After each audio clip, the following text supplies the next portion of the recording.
Welcome to Amanda's Stars. In this video, I'm going to be talking about things to pack in your shadow workout kit. A mental preparedness for actually beginning to doing the shadow work. And I think first of all, the thing that you need to pack into your kit is curiosity. Shadow work requires that you be interested in kind of going to look in the dark places. You need a kind of like an open curiosity, being interested to see where this thing might lead. And if it doesn't lead here, then maybe there's another path that leads to where you're kind of trying to go.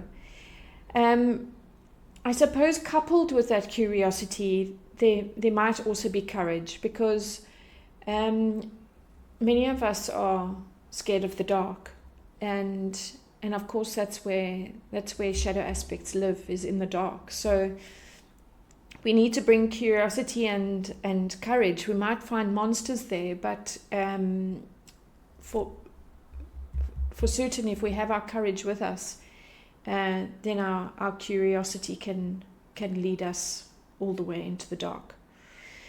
I've spoken about the second thing before in videos, and it is so very important that you need to have compassion in your workout kit.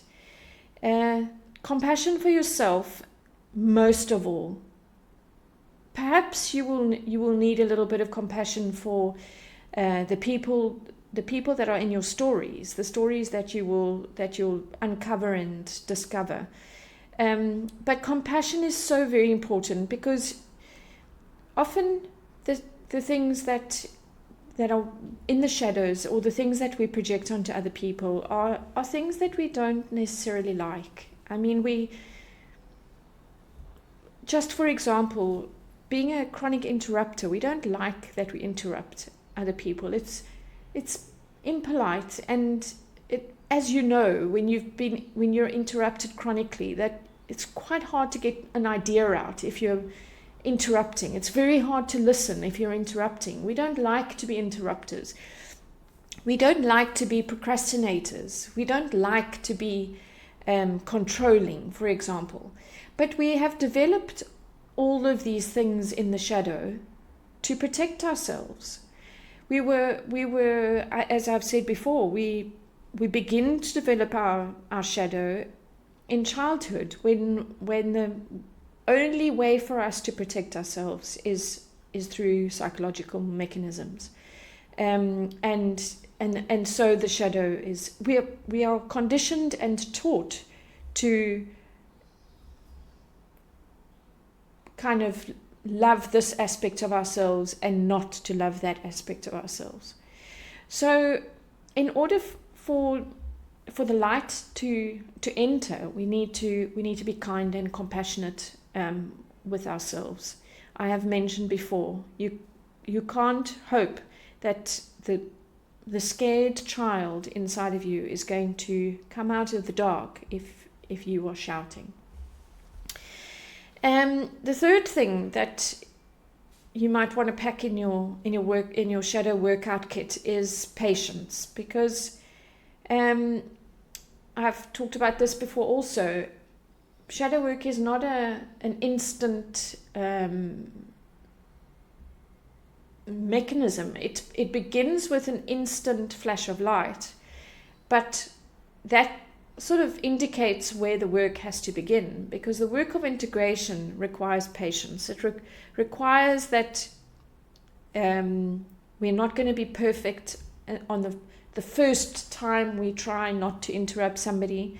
We're going to have to kind of continue being patient, because probably if we are conditioned to interrupt or procrastinate, those things are very well entrenched, and it's going to take patience to sort of integrate those feelings, certainly, and those qualities.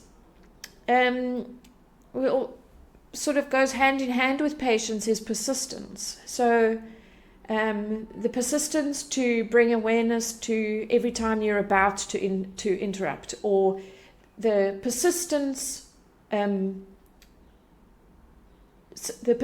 to be aware every time you are waiting, every time you catch yourself waiting for something, or every time you find yourself being a perfectionist, for example.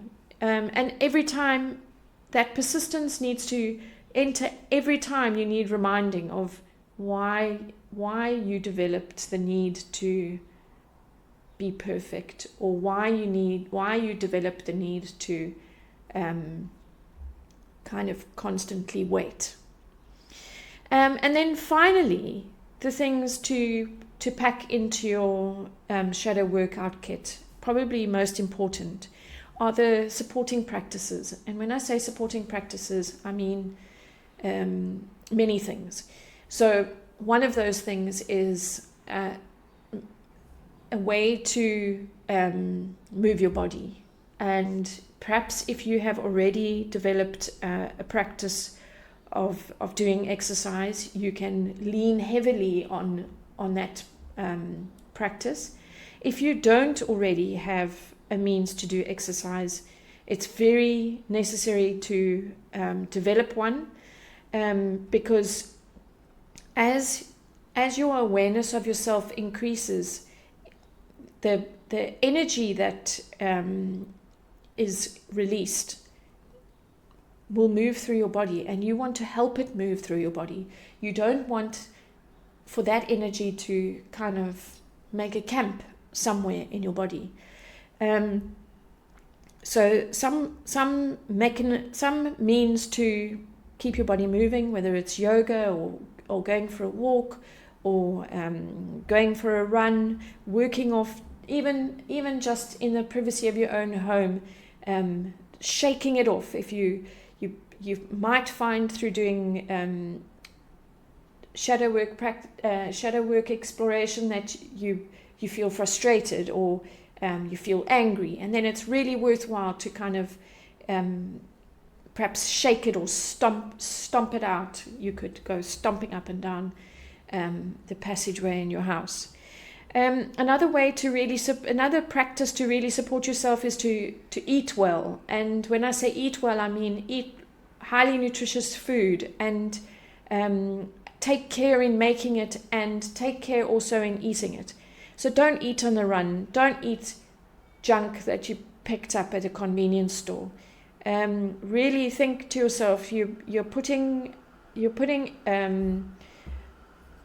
sort of not stress. It's not a stressfulness, but it is an activity that you're asking your mind to uncover things that have been in hiding for a very long time, and you need to support that process.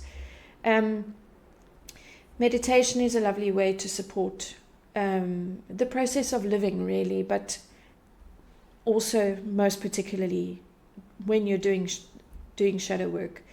Another supporting practice might be making a weekly date with a good friend to talk, and you could tell your friend that you are doing shadow work, and the date is so that you can kind of let off steam around that sort of thing.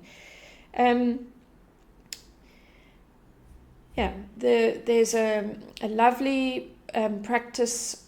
I'm not sure if it was developed by Julia Cameron, but it's certainly a practice written down on her website and also in all of her books. It's called Morning Pages, and first thing in the morning you write full 3 A4 pages of kind of just mindless mumbo jumbo, whatever comes pouring out of your mind. You do that first thing every morning. That is also a very good supporting practice for doing shadow work. So these are all the things that I think you should pack in your shadow workout kit. Curiosity, compassion, patience, persistence, and definitely those supporting practices. And then I think you'll be in good shape to go and do a shadow workout. If this video stirred in you an interest in doing shadow work and you would like to work with me as your guide, my contact details are below in this video. If you think that a family member or a friend or a foe might be interested in learning more about shadow work, please feel free to share this channel with them. Thank you for listening. I'll see you next time. The door is open. Come inside.